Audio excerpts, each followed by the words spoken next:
જામનગર શહેરના સંકટેકરી નજીક માલુભાના ચોક વિસ્તારમાં હત્યાની ઘટનાથી સમગ્ર વિસ્તારમાં ચકચાર મચી છે।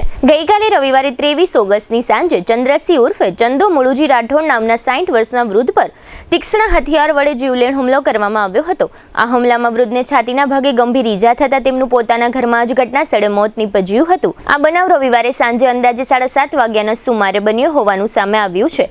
ઘટનાની જાણ થતાં જામનગર સીટીસી ડિવિઝન પોલીસનો કાફલો ઘટના સ્થળે પહોંચ્યો હતો અને તપાસ હાથ ધરી હતી। મૃતદેહને પોસ્ટમોર્ટમ સહિતની કાર્યવાહી માટે જામનગરની સરકારી જીજી હોસ્પિટલ ખાતે ખસેડવામાં આવ્યો હતો। પ્રાથમિક તપાસમાં હુસેન નામના શખ્સે હુમલો કર્યો હોવાની પોલીસને માહિતી મળી હોવાનું સામે આવ્યું છે।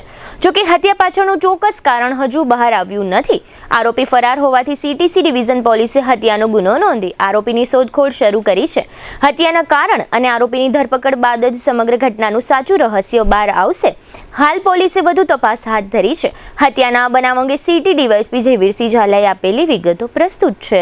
ગઈકાલે સાંજે જામનગર સીટીસી ડિવિઝન પોલીસ સ્ટેશનમાં સુભાષપરા શેરી નંબર 1 ના વિસ્તારમાં એક હત્યાનો બનાવ બનેલો હતો, જેની પ્રાથમિક વિગત મુજબ જે આ કામના મરણ જનાર છે, જેનું નામ છે ચંદ્રસિંહ મેરુજી રાઠોડ, એ જેની ઉંમર આશરે 55 થી 60 વર્ષ છે, એ ત્યાં રહેતા હતા અને તેમની સાથે તેમના ત્યાં નજીકમાં રહેતા જે આરોપી છે, જેનું નામ છે હુસેન ઇસ્માઇલભાઈ સંધી, આ બંને ત્યાં હોય અને અગાઉ આરોપી દ્વારા ફરિયાદીને હાથ ઉછીનારો પૈસા આપેલા હોય, જેની માગણી કરતા બાબતે બોલાચાલી થતા આ બનાવ બનેલાનું પ્રાથમિક દ્રષ્ટિએ જે ફરિયાદી છે, જેનું નામ છે લક્ષ્મીબેન લખુબા ચૌહાણ, એમના દ્વારા આ પ્રકારની ફરિયાદ આપવામાં આવેલી છે।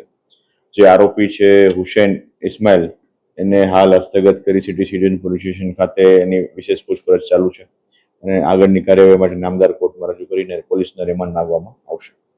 હાલ એ બાબતની તપાસ ચાલુ છે કે જે આરોપી હુસેન ઇસ્માઇલ છે તેના વિરુદ્ધ અગાઉ ગુના છે કે કેમ, અને આ બનાવનું સાચું કારણ જે ફરિયાદીએ જણાવ્યું એ તેમજ એના ઉપરાંત કોઈ બીજું કોઈ કારણ છે કે કેમ તે બાબતની તપાસ કરવામાં આવશે। તીક્ષ્ણ હથિયાર ગળાના ભાગે મારી અને હત્યા નિપજાવવામાં આવેલી છે, તો તે બાબતે હત્યામાં ઉપયોગ થયેલો હથિયારનો પણ કબજે કરીને આગળની કાર્યવાહી કરવામાં આવશે।